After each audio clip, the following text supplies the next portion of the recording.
آخری عشرے کا اعتکاف شروع ہو رہا ہے۔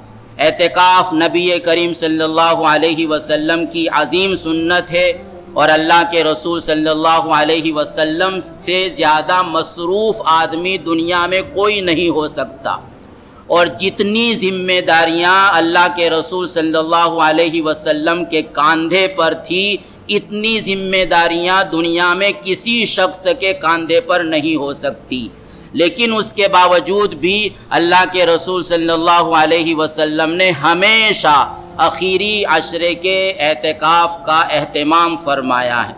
حتیٰ کہ فتح مکہ کے موقع پر اللہ کے رسول صلی اللہ علیہ وسلم کا اعتکاف نہیں ہو سکا، چونکہ یہ رمضان کا واقعہ تھا۔ اسی طرح غالباً تبوک کے موقع پر تو اللہ کے رسول صلی اللہ علیہ وسلم نے پھر اگلے سال 2 عشرے کا اور 20 دن کا اعتکاف فرمایا تھا۔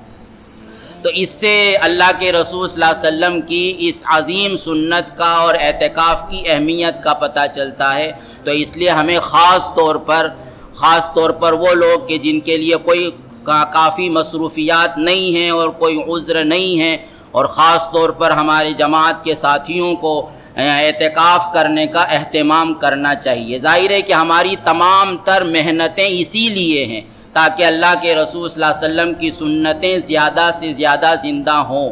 تعجب ہوتا ہے کہ رمضان کے مہینے میں 3 مرتبہ 3 دن نکلنے کی تو ترغیب دی جاتی ہے، لیکن اعتکاف کی ترغیب نہیں دی جاتی۔ اور ایک آدمی اگر رمضان کے مہینے میں 3 دفعہ 3 دن لگا سکتا ہے تو وہ 10 دن کا اعتکاف کیوں نہیں کر سکتا؟ تو اصل تو اہمیت سمجھنے کی چیز ہے، اور یہ سمجھنے کی چیز ہے کہ ہماری تگ و دو اور ہماری تمام تر محنتیں کس لیے ہیں۔ اللہ تعالی ہم سب کے لیے آسان فرمائے اور اس عظیم سنت کو زیادہ سے زیادہ زندہ کرنے کی توفیق عطا فرمائے، آمین۔